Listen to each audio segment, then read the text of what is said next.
Hi everyone. এই দেখো আমরা চলে গেছিলাম সেদিন পানিহাটি উৎসবে। এই দেখো গুট্টুকে দেখো জুকারির সাথে কিরম দাঁড়িয়ে একদম পোজ দিয়ে ফটো তুলেছে, কি সুন্দর তাই না? এই দেখো আবার এখানে গান হচ্ছে। এখানে আজকে সেদিন কে এসেছিলো খুব একটা নামটা ঠিক মনে পড়ছে না। আর এখানে তো কি পাওয়া যায় না, সমস্ত কিছু আছে মেলাতে। হ্যালো বলো, হ্যালো হ্যালো। এই দেখো কুট্টু তোমাদের হ্যালো করছে। হ্যাঁ, খুব মজা পেয়েছে, যদিও এই নিয়েও দুবার মেলা ঘোরা হয়ে গেল।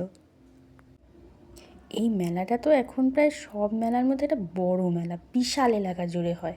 মানে কোনটা ছেড়ে কোনটা দেখবে বোঝাই মুশকিল। খাওয়া দাওয়া সমস্ত রকমের দোকান, একেবারে পুরো মানুষের ঢল নেমে গেছে, যেমনটা ঠিক পুজোয় হয়। এই দেখো ওর তো প্রিয় জায়গায় খুঁজে খুঁজে বার করা হয়েছে, এই মাথা থেকে ও মাথায়। সে দোলনা চড়ে তো বিশাল আনন্দ, সারাক্ষণ হাই মাম্মা, হাই বাবা করে যাচ্ছে। দোলনা ছাড়াও ছিল আরও অনেক কিছু। মানে দোলনার কোনো শেষ নেই, প্রচুর ধরনের দোলনা, নাগরদোলনা সমস্ত কিছু রয়েছে। তোমরাও পারলে ঘুরে যেও। এবছর তো মেলা শেষ, পারলে পরের বছর যারা যারা ঘোরোনি ঘুরে যেও, দারুণ লাগবে। টাটা।